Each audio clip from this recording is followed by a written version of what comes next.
All right, welcome to a very special episode of Inappropriate Earl. This is an episode I do with a heavy heart, not because I'm not sad about the content of it. I had a guest drop out yesterday, and I thought, I'll do a solo show all on my own, which I've never done before, and talk about a few things that I thought would be interesting to my audience. First of which would be the return, I shouldn't say return, but the debut of a man who, for 30 years, never wrestled inside of a WWF or WWE ring, and that is the man known as Sting. And no, I don't mean the bass player from the Police. I mean the great Steve Borden, and who I think actually copyrighted the name. You'd think the guy from the Police would have been hip to that, but I'm also assuming he was too busy making money to follow the wacky world of professional wrestling. So it was a big news this Sunday when he debuted at Survivor Series. Came in at the, I think, about 5 minutes left in the pay-per-view and had a great stare down with Triple H. And then he put Triple H in a finishing move known as the Scorpion Death Drop. Delivered it very hard, by the way. And Triple H, who is known for selling, did a great job acting like he was shot by Lee Harvey Oswald.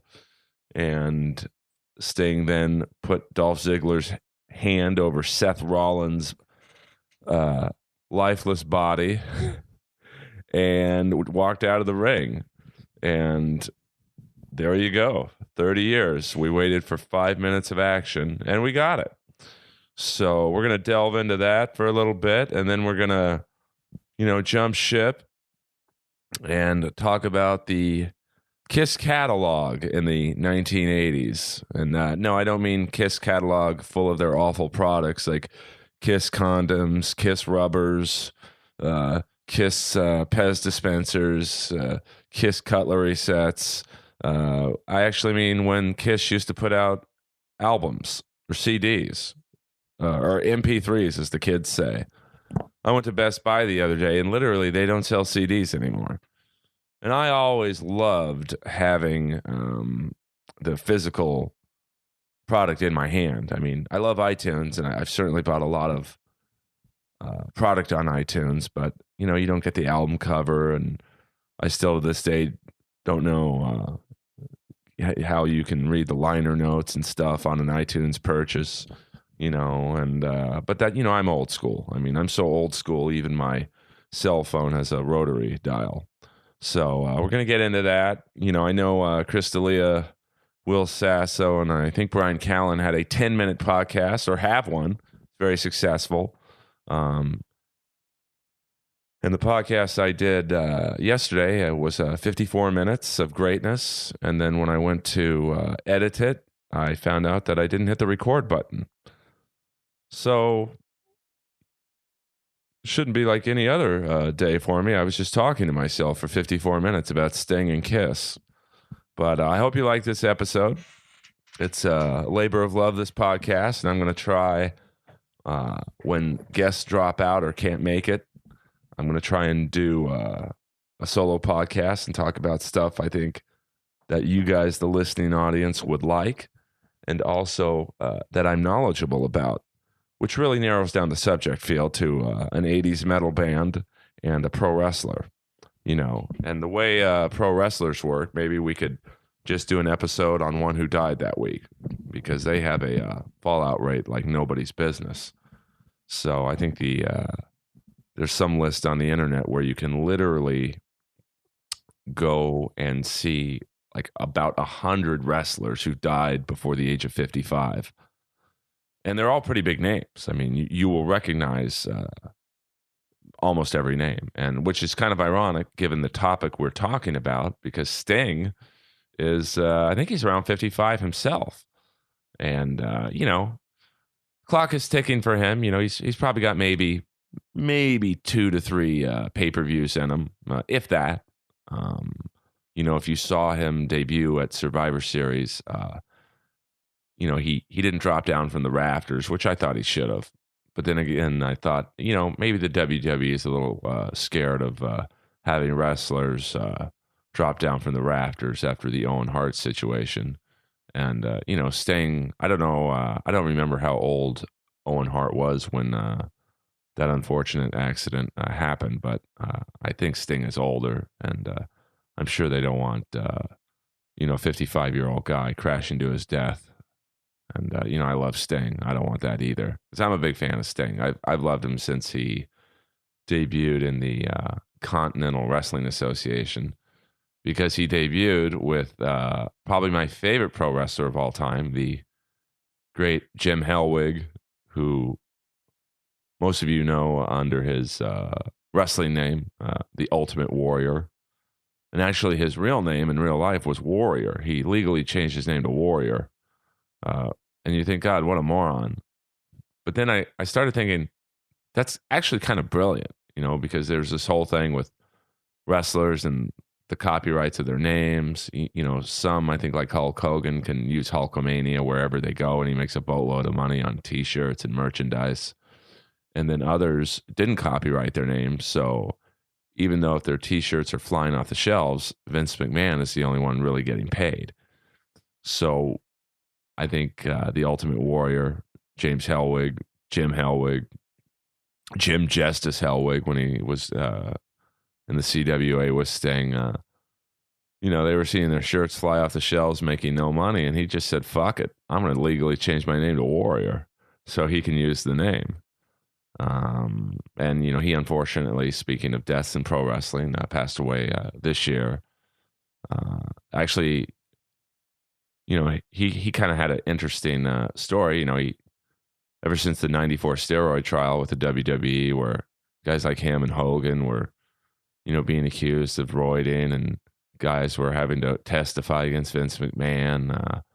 Got real ugly with him in the WWE, and he literally went damn near 20 years without talking to Vince McMahon. And I think earlier this year, Triple H made an extension of "Come On Back," and it was a long process, but he was inducted into the WWE Hall of Fame, which is crazy that there's a Hall of Fame for fake wrestling. I mean, and I think another comic did, a bit about this, so I don't want to, steal it, but, I'm no Mencia. I mean, Ned.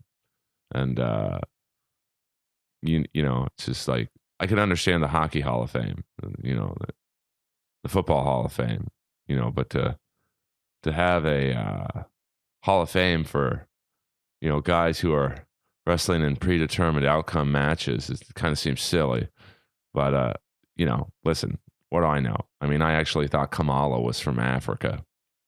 By the way, I'd like to plug a song right now that I don't get any royalties for. Inappropriate Earl has one sponsor, and that's Stephen Piercy's Mike Knuckles. Go check those out on Twitter, or I think you can go on his website and buy them. I love them. They're like little microphone holders in the shape of brass knuckles, come in about 50 different models. They're really cool. But Kamala has a single out called Push It, where if you go on YouTube and just search Push It Kamala, it's might be the greatest written song ever. I mean, Desmond Child has nothing on Kamala, where he basically breaks down the his time in the WWE, and I guess it's a shoot song, where he really gets real. And the chorus where he talks about Pat Patterson and the Brooklyn Brawler in the hotel room next to him doing naughty things to each other. Boy, that's something Springsteen couldn't have written on his best day. So, but see how I started this podcast?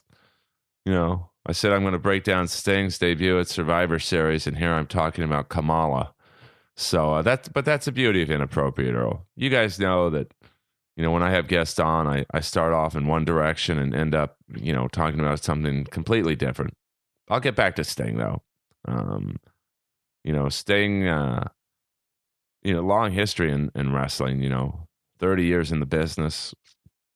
And he actually started out, as a bodybuilder in Venice, and him and Warrior, we're like Gold's Gym freaks. And, this goes to show you the power of persistence, because he and Warrior were just struggling guys, like I'm a struggling comic, and, they sent out their press packets to everybody. Everybody said no. And they're literally making, like one last batch of phone calls. And, this guy calls, and, they had started out as this foursome, kind of like the Four Horsemen, but they were like four bodybuilders. And the guy's like, well, I need the two guys on the left. And that was Warrior and Sting. And they literally drove away in Sting's car in Venice and went to the South. And, they were pretty green. They didn't really have a lot of wrestling training. So a lot of guys in the early days didn't like wrestling with them, because they were, they were just these huge, strong guys who would hurt guys because they didn't really know what they were doing. But they didn't last too long, because, Warrior's a kind of headstrong guy. And, Sting was, a little bit more of a yes man. He was just happy to be there. And I think Warrior was like, no, I don't want to do that. I want to do this. And, he'd argue with promoters and bookers. And so they basically broke up not long after they, started together. And, Warrior went off and became the Dingo Warrior, and Sting stayed in the South, and, went up through the ranks, and, wrestled in the United Wrestling Federation for a bit. And then he went into the what later became WCW and is NWA. And he just started opening up for Jim Crockett's promotion. And, he, the story really tells itself. Started in matches, partnering up with the Freebirds, kind of. And, he was with Michael PSAs and Jimmy Garvin, and against Gilbert, Steiner, and Larry Zbyszko. And, although he was probably the worst wrestler amongst those six guys, he showed enough where it was like, wow, this guy's going to be the next guy. And, he ended up being in the Four Horsemen, and got kicked out of there. And then basically for the next 20 years became the face of WCW. And, he and Ric Flair had just awesome matches. And Flair really established him as the good guy, and, really made it easy for him to shine, because, Flair at that time anyway was quite the ring general. And he really was responsible for, making Sting look so good, because even Sting at that point was still only had probably a couple years of wrestling experience in him, and Flair probably had 20 at that time. So, and then it carried on into the 90s, and, Sting kind of disappeared for a little bit. Came back to fight Hogan in the mid 90s, actually, more toward the late 90s, I guess 98. And then, unfortunately, all good things must come to an end. And WCW was bought out by WWE. And, a lot of guys went over to WWE. And Sting was like really the only major guy who didn't. And ended up, a couple years later going to TNA, and basically trying to do for TNA what he did with WCW, and being the top face. And TNA is just like, if there's an analogy in the wrestling world, and you 80s metal fans will really get this, the WWE is Cinderella, and TNA is Brittany Fox, just not quite the same. So, and a lot of guys had gone over to the WWE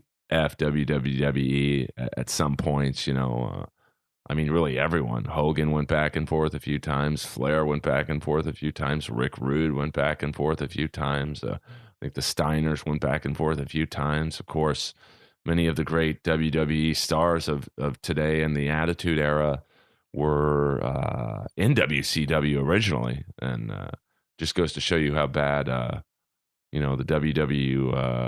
WCW talent coordinator was. Kind of reminds me of a certain talent coordinator in the world of comedy who's now doing warm-up music at an open mic. How the mighty have fallen. But when you think about it, The Undertaker was in WCW when he was Mean Mark Calloway. Steve Austin was stunning Steve Austin in the Hollywood Blondes. I think Triple H was actually originally in WCW as, kind of like a jobber type dude. Not Test, but Edge was in WCW. I think Christian was. Vader went back and forth a few times. So that's what made this Sunday at Survivor Series so special. Was Sting was literally the only guy to, and I don't know if this is the right way to phrase it, but he was really the only one to thumb his nose at the WWE and Vince McMahon and say, you know what, I'm not really into the storylines you guys do, because he is a reborn Christian, so I don't think he really had any desire to be in a bra and panties match with Hornswoggle or something like that. And I also think he was, concerned with, I think it's fairly common knowledge that Vince McMahon liked to kind of bury the WCW guys. I think he really went out of his way to kind of make them look bad. And, like Booker T, and I think Sting alludes to this. Booker T was a great wrestler, is a great character. But in Booker T's debut, he kind of comes out. Crowd, obviously knew who he was because at that time, WCW and WWE, they had a great, 2-3 year battle for ratings, and so fans knew who both rosters were. And The Rock comes out and basically looks at Booker T and goes, "Who are you?" So literally within 2 minutes, The Rock totally buried Booker T, and that's why you saw Booker T in like so many comedy sketches, because his real wrestling skills were kind of shit on instantly. And I don't blame The Rock for that. I'm sure he was just going on Vince McMahon's orders, and I think Sting saw that and was like, "I'm not going over there to be jobbed out to Triple H or Randy Orton or whoever they would have put him up against." And in a way, that's too bad, because you think, if you saw Sting walk out at Survivor Series, he had the turning radius of the Titanic. He was moving so slow, but it was still cool to see. And, it was a great stare down between him and Triple H. But you think, wow, what if that happened 10 years ago? Like, what if Sting could have taken on Evolution? What if Sting could have gone up against, CM Punk and, Triple H from 10 years ago? Because it's, I think now everyone's kind of going, okay, he kind of turned on the Authority, and, who's he going to go up against? And I think common knowledge, or common logic, I guess, whatever you want to call it, would be like, well, him and The Undertaker, everyone's always wanted to see that match, because their characters are somewhat similar, the kind of the goth, dark, mysterious vibe. And you think that match at WrestleMania in California, where Sting is from, although it's Northern California, and Sting was from Southern California, would be pretty cool to see at WrestleMania. But, I have, weird thoughts on that. Let's be honest, both guys have a lot of ring wear, and I think you need to put Sting in there with someone who could take the bumps, and Sting can kind of do what Flair did for him, be the ring general. I think a guy like Bray Wyatt would be great, because Bray Wyatt kind of reminds me of a young Undertaker, with the mysteriousness and the, I wouldn't say goth character, but that weird, speak in tongues type promos he does. I think the entrances could be pretty cool. And, if you've seen Bray Wyatt, he's the future star. I mean, he's like the next Undertaker. Great in-ring ability and very good on the mic. And I think that would be who I would want to see, because, Sting could, do his basic moves. I mean, really, when you think about it, each wrestler has like 3 to 5 basic moves, and it really all depends on the bumps that those moves bring on. That makes the match good or not. I mean, in Sting's case, he's got the Scorpion Death Drop, he's got the Scorpion Deathlock, which is kind of a modified version of Bret Hart's Sharpshooter. I don't know who took it from who, but it's basically the same move. And then he's got the modified Flair Chop he does, and then he's got the move where he throws you into the turnbuckle and jumps on you, and does a modified Flair Woo. So, I think Wyatt would sell all those moves. I think Triple H would too, but, Triple H isn't the most nimble of guys anymore either, although he certainly physically is incredibly strong. I saw a workout video of him recently doing 120-pound dumbbell chest presses, and he literally did like 25. And, I'm a pretty strong guy. My max is 8. And I think we're around the same age. So maybe I'm not as strong as I thought I would be. Notice how I get myself into the conversation, because that's how much of an attention whore I am. Another guy I'd like to see Sting go up against is Randy Orton, because I think he's got a great gimmick, or he had a great gimmick, a couple years ago with the Legend Killer. I can't believe I bought a Legend Killer t-shirt, in my 40s buying wrestling t-shirts. I might as well just buy a white t-shirt and put fucking loser on it. Same thing. That's why a couple months ago I gave all my MMA shirts to homeless people. I figure, well, their life can't get any worse. I'll put a Affliction shirt on them just to test it out. So if you ever are in Los Angeles and you see a homeless guy with a $100 Affliction shirt with a dragon on the back, that's probably my shirt. So, but Orton would be great because, I think you could kind of reintroduce that Legend Killer gimmick, and then Sting drops down from the rafters during an Orton promo and says, "You may have beaten this guy, and this guy, but you didn't beat me." And I think Orton would, sell all those moves like Bray Wyatt would. And, I think you got to have Sting win. That's the thing. I don't think Sting, and I'm assuming he has pretty good creative control in his contract. He's not going to come into job to a WWE guy. And, I think that, a guy like Orton, who's going to be around the next 10 years, certainly Bray Wyatt's probably, if he's healthy, going to be around the next 15 to 20 years. They would do the job for Sting, and then you put Sting in the Hall of Fame, and that's it. So, and I think another one that's a real long shot, because I don't think personally he'll ever be in the WWE again, because I think he's pretty happy not being under the WWE umbrella and that crazy schedule that they do, is a CM Punk. I mean, that would be a great match. CM Punk and Sting.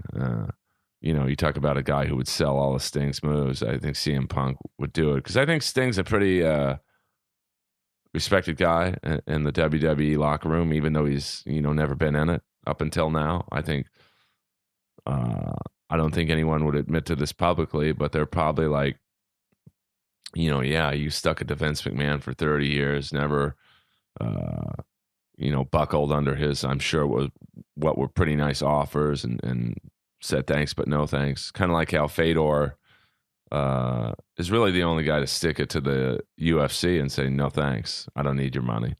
I mean, I think they offered Fedor $5 million for one fight with Brock Lesnar. I mean, that's the rumor anyway. And he said, well, I also want this, and that. At least his management team did. And I think Dana White told him to suck it, to coin a wrestling phrase. By the way, I was saying suck it long before Vince McMahon and Triple H, so there might be a pending lawsuit there, but, we don't want to drag down the momentum of this show.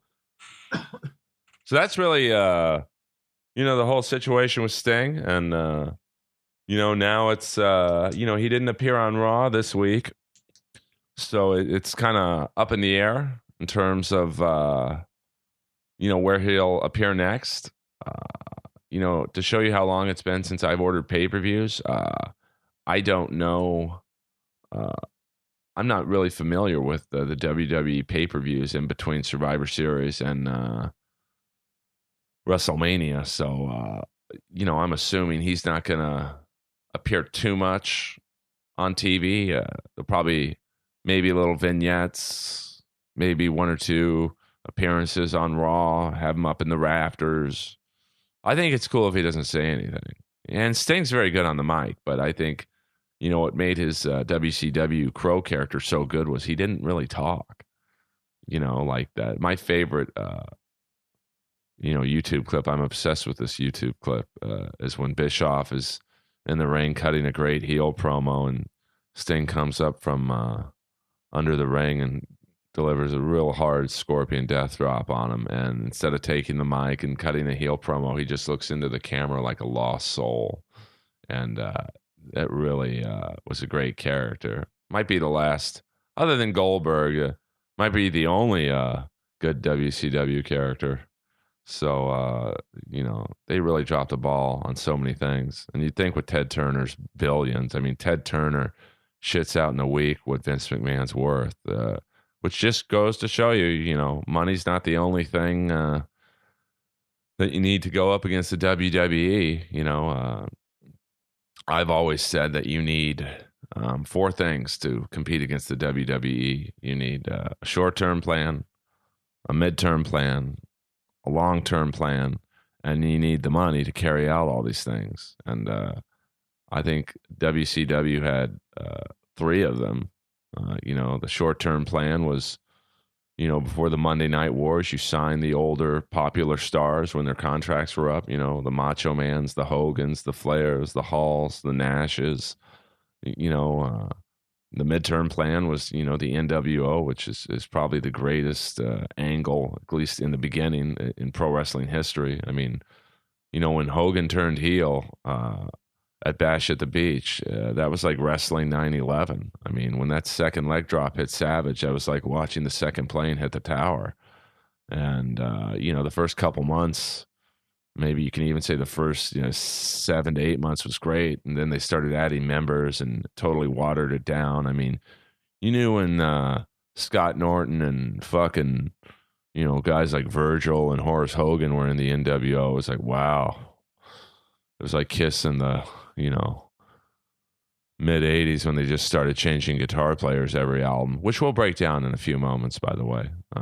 Trying to wrap up this Sting conversation, but it's a good time to be a wrestling fan, and hopefully the WWE doesn't mess this up too much, because this is, bringing in Sting to me is like the last what the fuck moment that you can give older wrestling fans like myself something to, grab onto and hold, because, there's really no one left to bring in. You're certainly not going to bring Macho Man in.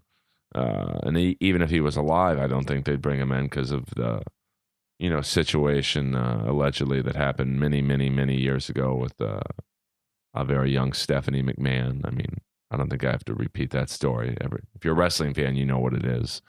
And if you're not, just the long story short is, Macho Man's one of the most iconic wrestlers ever. I mean, there's very few guys who you can go up to a non-wrestling fan and say their name and they'll know who it is. And just through the Slim Jim commercials, he's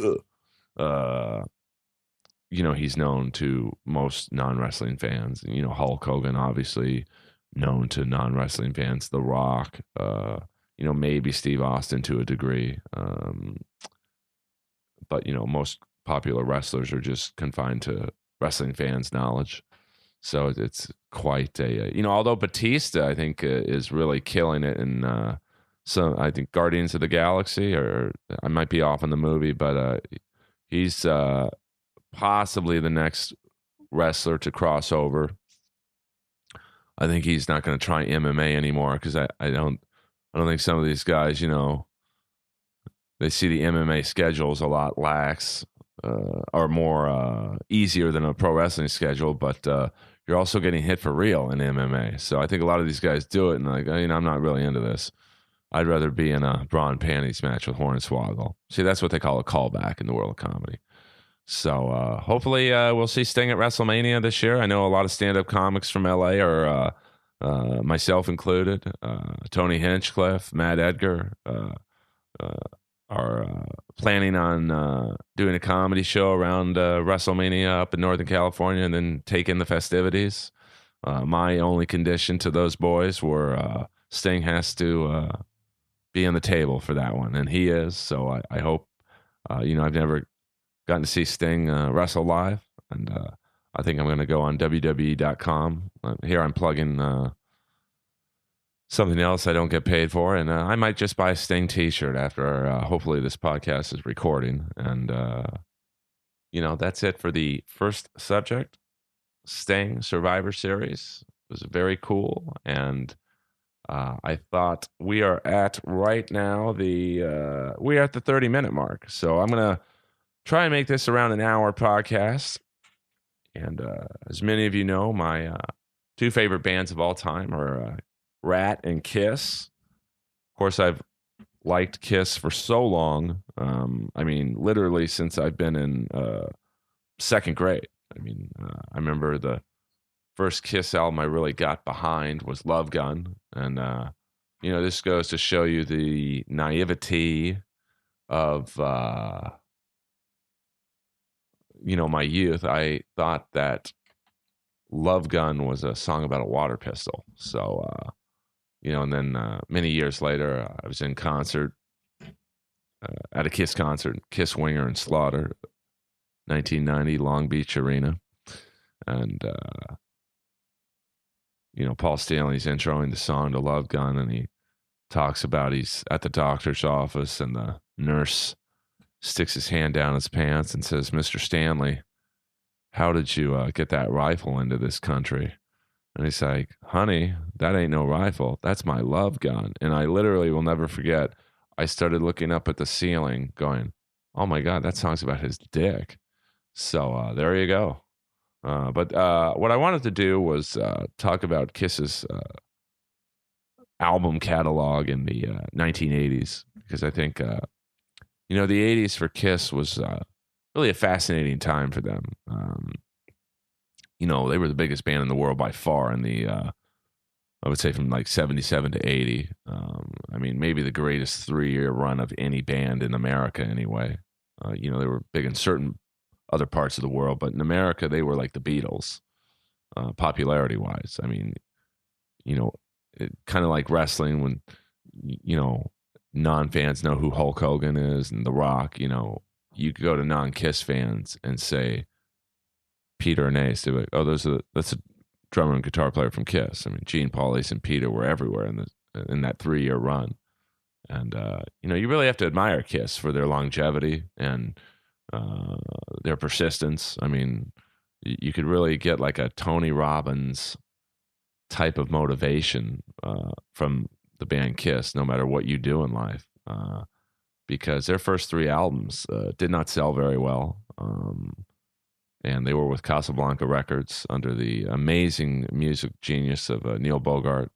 I think Kiss's manager Bill Aucoin. They were really the brains of Kiss, and they were just on the road constantly. The first album didn't sell that great. They put out a second album right away. Second album didn't sell that great. They put out a third album. And, I think in the offices of Casablanca Records, which also had Donna Summer, The Village People, Parliament, the fourth album was like the essential long bomb, Hail Mary pass. And it was like, well, we got one more crack. Let's put out a live album. And, Kiss has always been a live band. I always tell people that, Kiss is like the NHL. You could watch a hockey game on TV. You could listen to a Kiss album. And on either one, you're like, this is okay.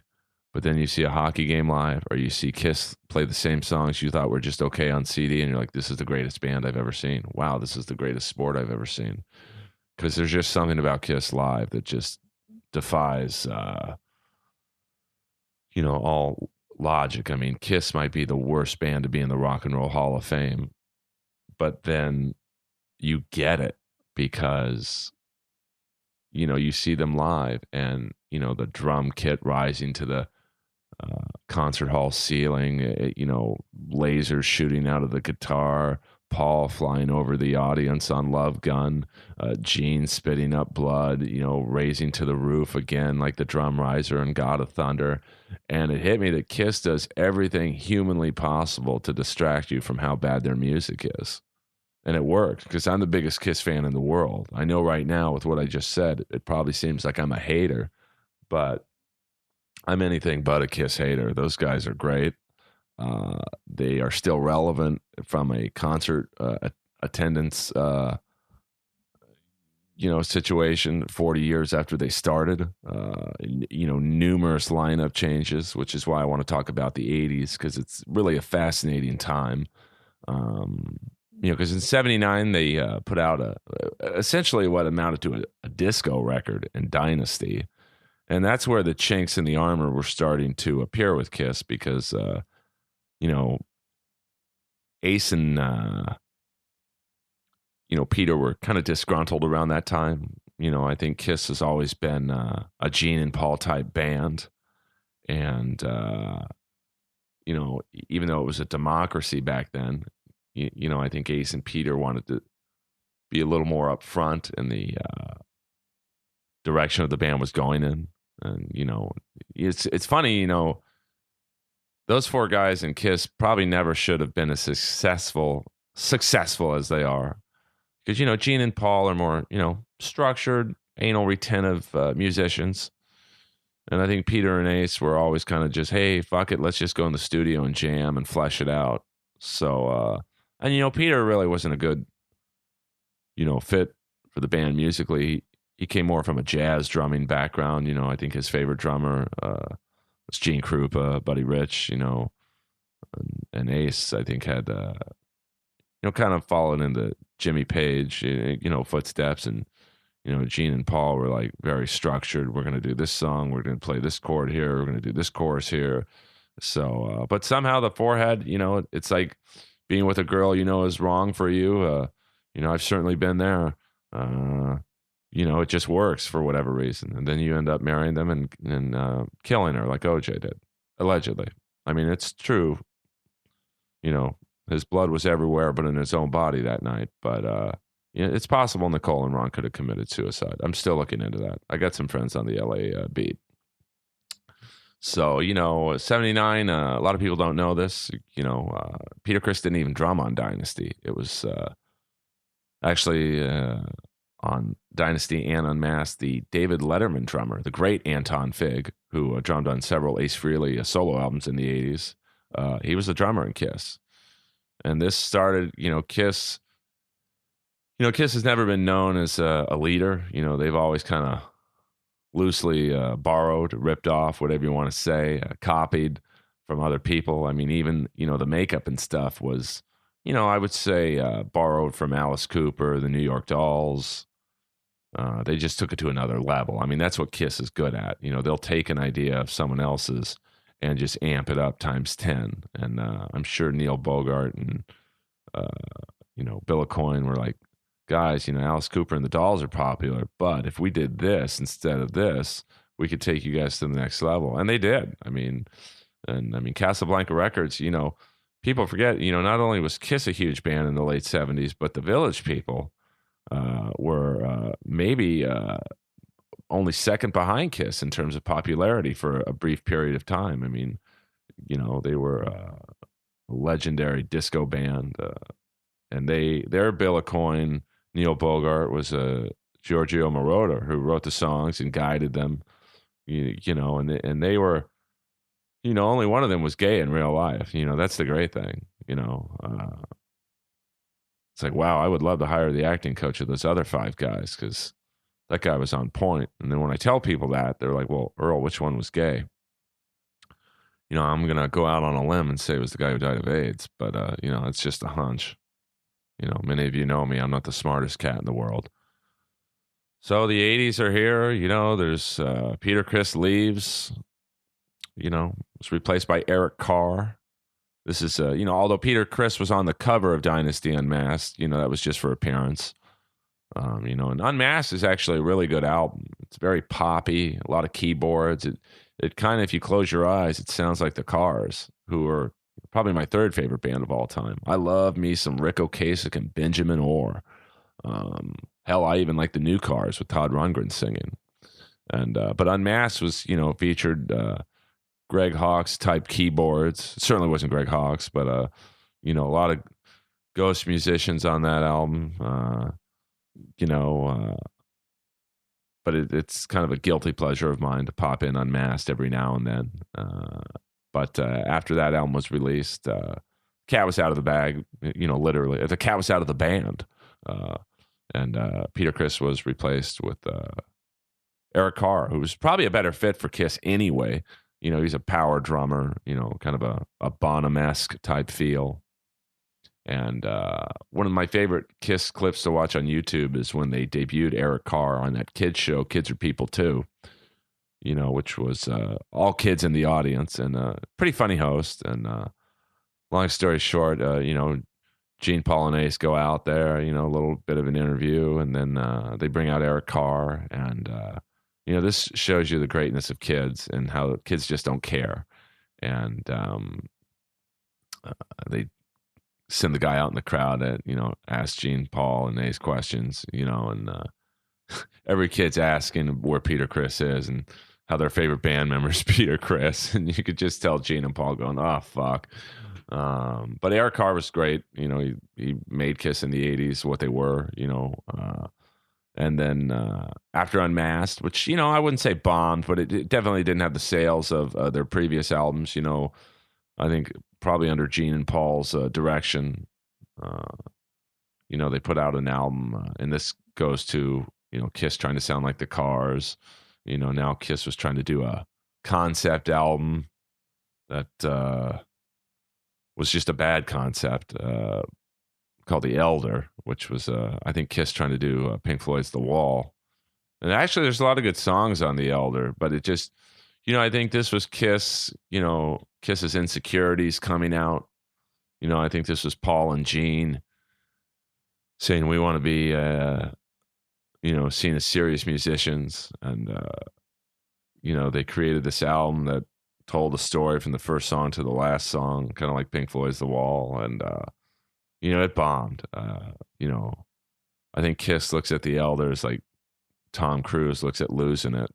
You just don't want to talk about it. And, but there is some great TV appearances when they were promoting the album. They didn't tour for The Elder. It was such a, disastrous effort from beginning to end that, they did a few TV shows, and they were on that show Fridays, which was basically Saturday Night Live's competition back then. And if you are familiar with Fridays, it had a very young Michael Richards on it, before the racism creeped in. Actually a pretty funny guy. And they also had one of my favorite cast members on Fridays, is familiar to Kiss fans, Mark Blankfield, who was the interviewer in the first Kiss home video Exposed. And he was really funny. And I think they did 2 or 3 songs. And, there was a session drummer on The Elder, very legendary Alan Schwartzberg, who drummed on I, which is one of my favorite songs on The Elder. I guess Eric Carr didn't have the groove for the song, and they brought him in. And, this started, especially with the next album, Creatures of the Night. You really saw a pattern here with there were more ghost musicians on Kiss albums in the 80s in a haunted house because, this was a big turning point for Kiss. I think they were kind of scared, Unmasked hadn't done well. Elder was a complete bomb by anyone's standards. And so I think they thought, well, we'll go to our roots. No, I don't mean LeVar Burton. We got this new power drummer in the band. And by now, Eric Carr had, had his feet wet. And they decided to do I guess what you'd say, a classic rock album, Creatures of the Night. And it was, once again, very good album. I think an underrated Kiss album, but kind of poor sales for this album. And this album was, I think, the introduction of Vinnie Vincent to Kiss, as he wrote 3 or 4 songs, I believe, on it. And, played on 3 or 4 songs. And this album is probably... has the most guest guitarists on any Kiss album because you had Steve Ferris from Mr. Mister on a few songs. I think you had, Vinnie Vincent on a few songs and 2 or 3 other studio guitar players on various songs. Even on the Kiss box set, I think Gene and Paul were unsure of who should be credited on the album in terms of playing on each song. And, I think this is the first album that Eric Carr drummed completely on, and great sounding drums on this album, and it really showcased Eric Carr's ability, but it didn't really sell that well. So this is, but they had huge, and Ace Frehley was now completely out of the band at this point. He did not play a note on Creatures of the Night. And I think Kiss, they had, it's very famous about who auditioned for Kiss at this time. I think Robin Crosby from Rat, Richie Sambora, Steve Ferris from Mr. Mister. I think Rumors was Punky Meadows as well, and probably every guitar player in town. And the gig went to Vinnie Vincent. I think by default, I think Vinnie was kind of a weird dude, and obviously by the way he's acted, since then, Gene and Paul might have been right on that, but the rub with Vinny is that he's a brilliant guitar player for this genre of music, and a great songwriter once again for this genre of music, and he kind of got the gig just by I don't think Gene and Paul were really happy with what they were seeing, and it was like, well, we got to put out another album, dude. You're in. You got the gig. So, they did I think Vinny did only about 60 shows in makeup, but he had the coolest makeup, I thought, of any Kiss member ever. He was the Egyptian warrior, and he had a really cool gold, silver, or whatever it was, ankh on it. And probably my favorite Kiss concert out there is their last concert in makeup in Rio, and the energy that band showed was just really unbelievable. If you YouTube Kiss Rio de Janeiro Creatures of the Night, it's just Gene. You'll never see Gene with that much energy. Paul is dancing and singing his ass off.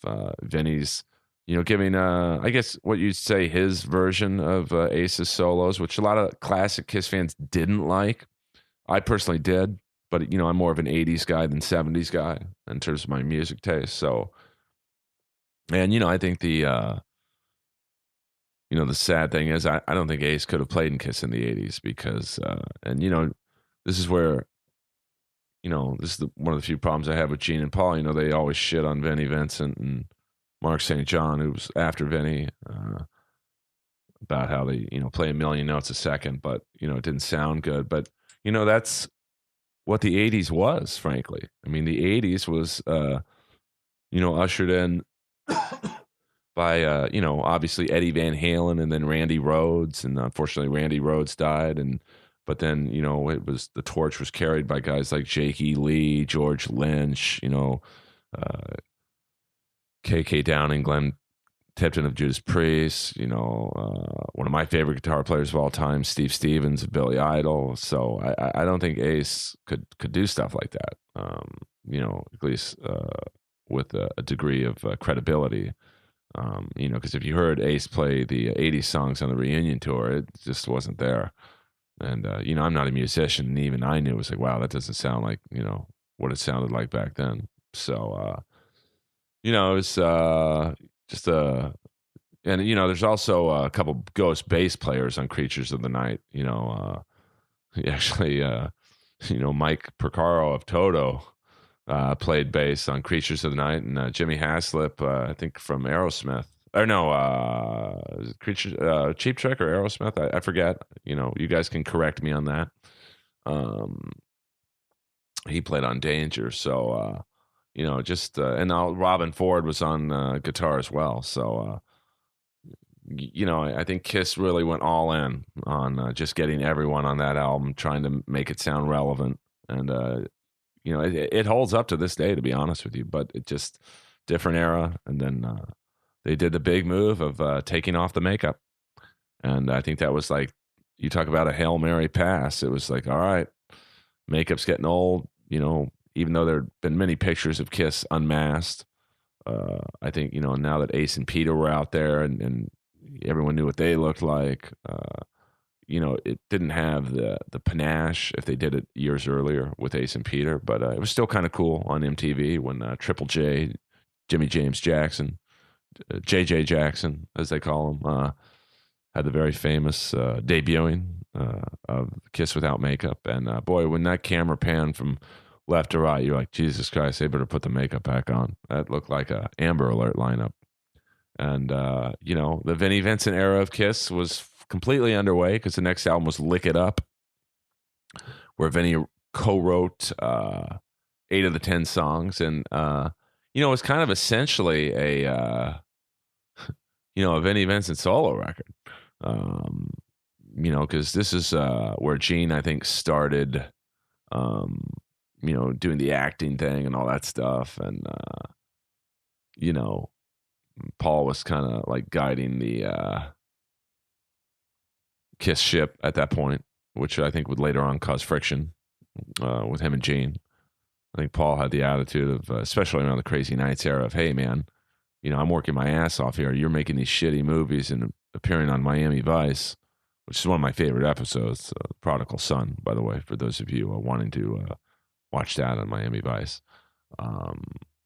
And, you're still reaping the benefits. And, at this point, around Lick It Up, certainly Animalized, and really throughout the rest of Kiss's career, Kiss was now, in terms of a voting situation, Gene and Paul. And obviously, Vinnie had no vote, which I think led to the reason why he wanted out of the band as fast as he did. Eric Carr had little to no say in what was going on, which I think down the road, probably after Crazy Nights, led to his displeasure in the band. Really anyone who's been in Kiss ever since Ace and Peter left was, basically a hired gun. I think the only guy who really had a legitimate claim to, hey, man, I want to be, a full member was Vinnie, because he was writing all the songs and co-writing all the songs. He was coming up with some very memorable leads. I mean, Lick It Up's a great song to this day. And, the guitar playing on Lick It Up is top notch. But, Vinnie was such a maniac. He essentially was in Kiss from I don't know, sometime, unofficially in mid 82 to, maybe the end of 83. He was kicked out of Kiss 3 times, but they kept bringing him back because, he was good. But then they finally had enough, and they brought in, almost a cult figure in the world of Kiss, Mark Norman, better known as Mark St. John. And he was literally in Kiss for 9 months. Recorded Animalized, which is probably my favorite guitar sounding Kiss album. A lot of classic Kiss fans would have a heart attack if they heard me say that.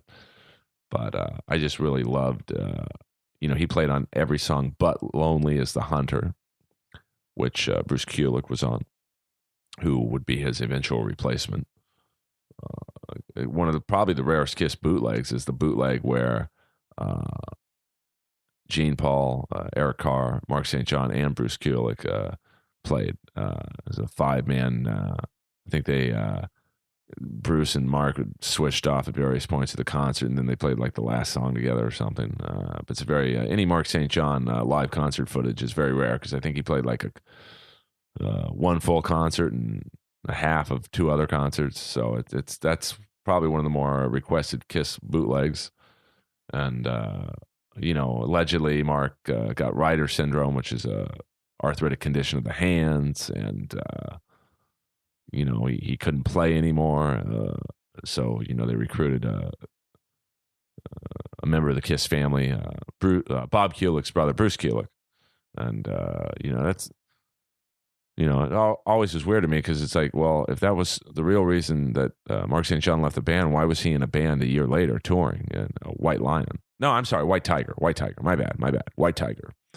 I try and be factual on this podcast, and I personally think, and I have no inside info on this, but I think the real reason that he was,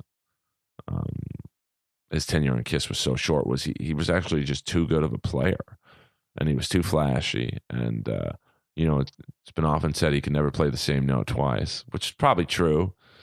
And if you know Gene and Paul, that's not going to fly, and that's why I think Bruce Kulick is was the perfect guitar player to take over because, you know, and I mean this as a compliment, not an insult, but he's a yes man. You know, you tell him what to do, he'll do it very proficiently, and that's what Gene and Paul wanted. You know, I don't think Bruce was ever going to say, "Well, I want to write 8 songs on the next album, and I want my solos to be this and that." You know, and that's what Vinny was saying. He was like, "Well, listen, I'm sure after Lick It Up was a success." Then he probably had an attitude of, listen, I wrote 8 out of the 10 songs. The guitar playing's great. I'm not a hired gun. I want to be a full member. And Gene and Paul were probably like, hey, suck it. We'll just get someone else who can play like you. And, you know, Mark St. John and Vinny are fairly similar players, that 80 shred style. And, you know, Gene and Paul might have been right ultimately on Vinny because, you know, a couple of years later, you know, Vinny famously formed the Vinnie Vincent Invasion. And that's a whole other podcast. And the guys from Decibel Geek can do a much better job at breaking down Vinnie Vincent than I do or can. And that's a Decibel Geek podcast. Those guys are great. And, you know, they've had several episodes where they interview like Robert Fleischman, the first singer of the Vinnie Vincent Invasion, who was actually the first singer in Journey, if you can believe that or not. And, but, you know, Vinny must have been crazy because, you know, Vinnie Vincent Invasion 2 years later kicked Vinnie Vincent out, which is insane. I mean, that doesn't seem like it's possible. If your name is in the band, I think you should, you know, be the last man standing. And then, you know, we all know Vinny's, you know, history after that, sporadic at best. And I'm actually one of the ones who bought the Vinnie Vincent box set on cassette, which, you know, shows you how smart I am. And I got the box set, and there was nothing in it. So I'm trying to fund a documentary right now, hopefully through Russell Peters, where you know, we track down Vinny, and I get my 6 cassettes because I'm out $100. But you know, and this is where we kind of go into probably the darkest era for Kiss, because you know Mark St. John leaves, and you know. You know, under a cloud, let's just say, of whatever. And then their next album is Asylum, and which did well. You know, Tears Are Falling. You know, it was a big video on MTV and a big hit. They didn't really have a follow up. You know, I don't know if All Night, although it's a great video. You know, that kind of panned out. And Who Wants to Be Lonely, great video. But this is, you know, when Kiss was, all of them were looking like B. Arthur.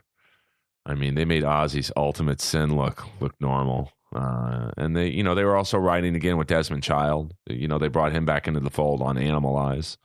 And they had a great, you know, Paul and him just, you know, they had a great chemistry among other things from what I understand. You know, because they also brought him on the next album, Crazy Nights.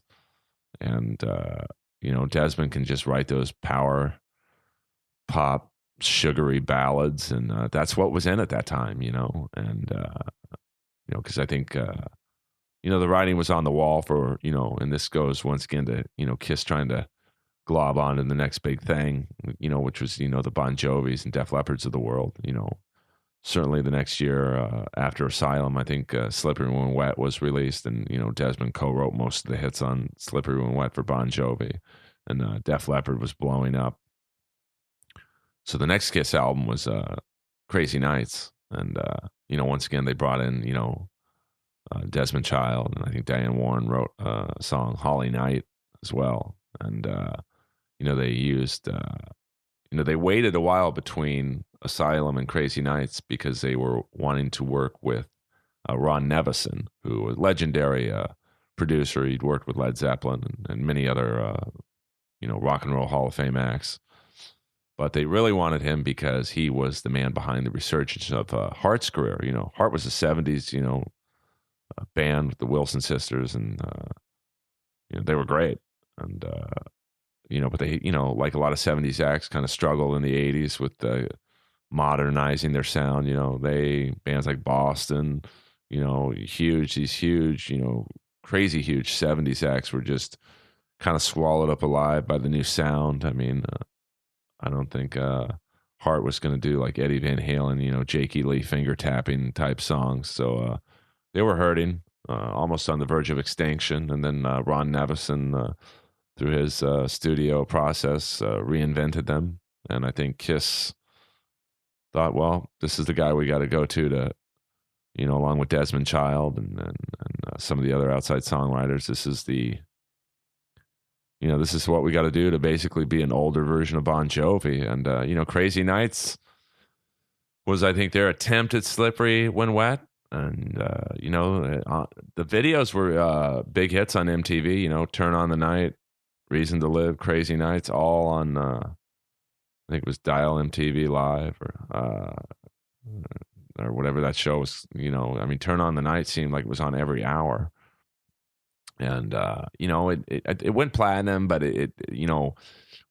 platinum in the 80s, really wasn't that big of a deal. I think Slippery When Wet ended up selling, 10 million records or something. And Def Leppard's, Hysteria, the same thing. So, when you're comparing 10 million to 1 million, it was like, uh-oh. And this was, the tour wasn't doing that well. I think they were out with Anthrax, and because Anthrax was blowing up.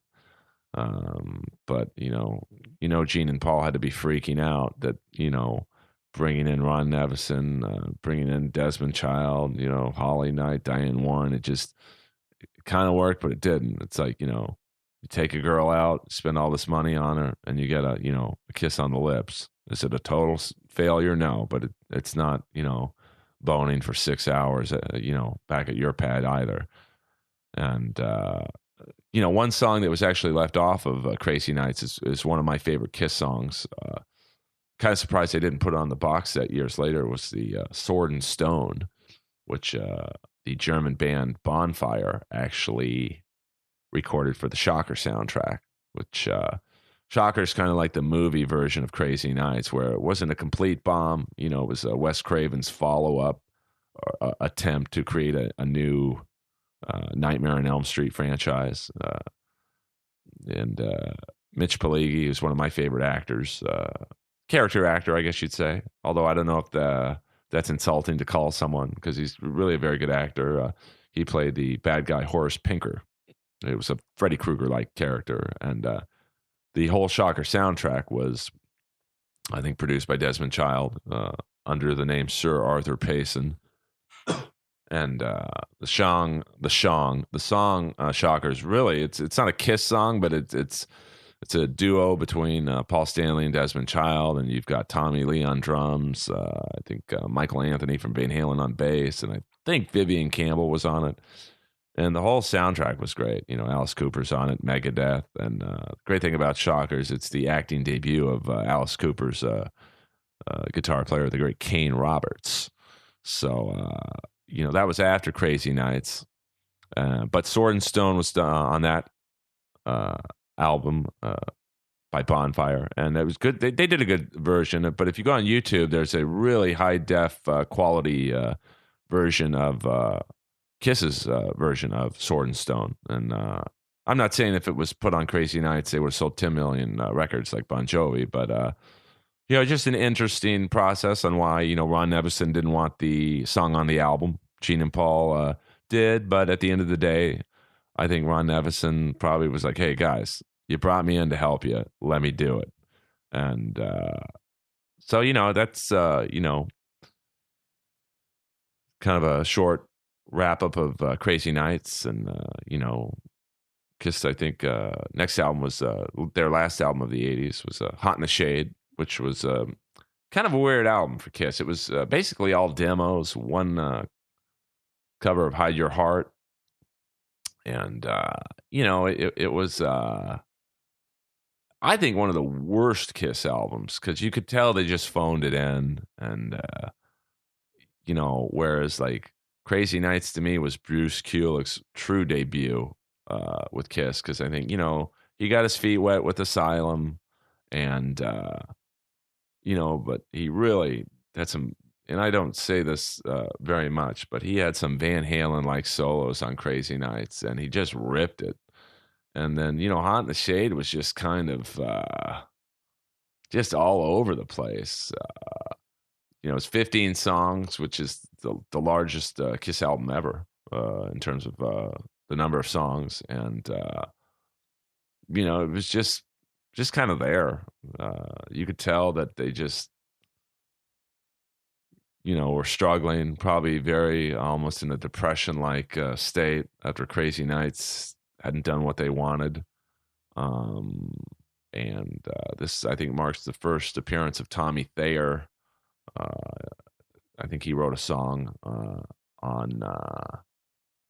song or two on Hot in the Shade, and he, of course, is in Kiss now. So, you know, that's an interesting, Kiss, so many musicians have played on Kiss, and a lot of ghost players on this album as well. Kevin Valentine, the on and off again drummer of Cinderella when Fred Curry, wasn't on their albums. And, he drummed on You Love to Hate Me. And, they had a keyboardist, I think Pat Regan probably paid to play, knowing Gene.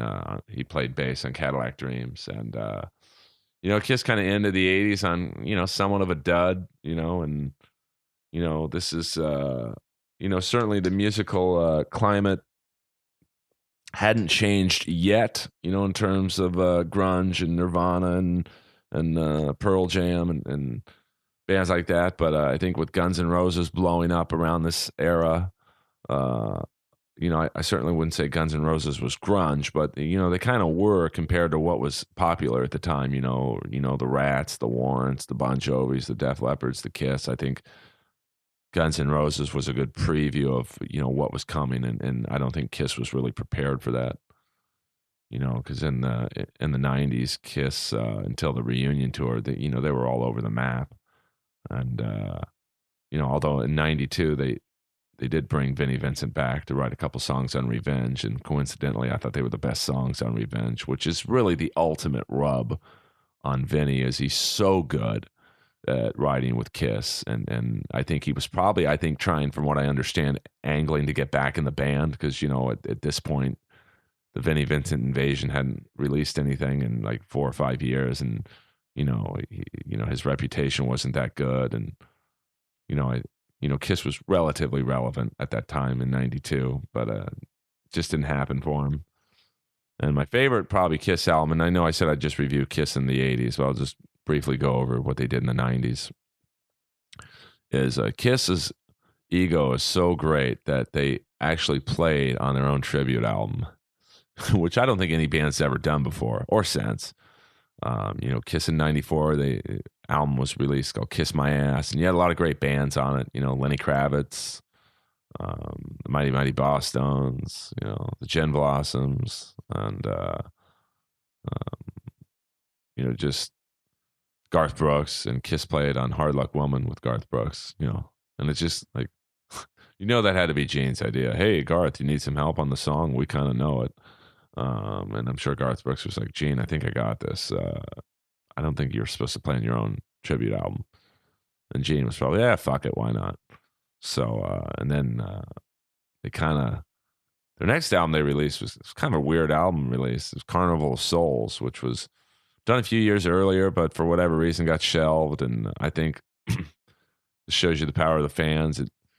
That album was, leaked, and I think Gene and Paul were probably like, well, if people are, listening to it on illegal download things like Napster and whatnot, why don't we just release it so we can make some money off of it? And I'll say this about Carnival of Souls. It's a great Stone Temple Pilots album. I mean, this is Kiss, clearly like they were trying to sound like the Cars on Unmasked, and, Pink Floyd on The Elder, and, in the middle Kiss albums like Bon Jovi and Def Leppard. This is Kiss clearly trying to be grunge. And, there's a couple good songs on it. The Jungle's a great song. But it just was like, if I want to hear a grunge, I'll listen to, Pearl Jam. And then shortly thereafter, they did the reunion tour. And, the reunion tour is still going. But not with Ace and Peter. It's with Tommy Thayer as Ace, Eric Singer as Peter Criss. So Kiss in 2014 basically is the Jewish Menudo. So, I think I've covered it as good as I could. And, I hope you guys like this episode. Never thought I could do an episode on my own. So I hope you guys didn't mind me combining my two loves of pro wrestling and Kiss. And periodically, when a guest drops out or can't make it till a later date, I'll try and do one like this where it's a subject that you guys want to hear about and that I'm knowledgeable about, which really limits the field to Kiss, Vinnie Vincent, or Sting appearing at Survivor Series. But there'll be a couple more of these. Next week, I'm excited to say that on Tuesday, the great Joey Allen from Warrant is coming down. And Joey's one of my favorite guitar players from the 80s. And he was in, really the last big band to make it out of the 80s, Warrant. Whereas Quiet Riot, Rat, Motley Crue brought in the 80s. I think Warrant, in terms of the LA metal scene, was the exclamation point before the grunge took over. So I can't wait for that. And you guys all know that we are on SoundCloud, of course, and iTunes, just Inappropriate Earl on either. And on iTunes, please, if you can leave us a review, it helps, it just makes us look better. Makes me look better. The more reviews you get, the more buzz you get. And, ultimately my goal through the fans, it's the only way I can do it is through you guys, is to, get featured on iTunes, and it just helps me get bigger guests, because then they see, it's relevant. And, some guest I asked to do it, they kind of look at me like, who the fuck are you? And I can't blame them for that. But I'm doing my best, trying to give you guys a fun podcast. I know there's a lot of podcasting alternatives out there, and I appreciate you guys listening. And, have a good Thanksgiving. Be safe out there, and don't eat too much, because you don't want to look like Yngwie Malmsteen. So this is Inappropriate Earl. Thank you guys again. You guys are the best. I really do this for you guys, because right now there's no money in this. I'm not complaining, but I do it because I love hearing that people enjoy listening to me. So you follow me on Twitter at Earl Skakel. That's EarlSkakel. Same thing on Facebook, Instagram as well. I'm kind of getting into Instagram, so I'd appreciate follows on there too. And I'll see you guys soon. Hope you enjoyed this.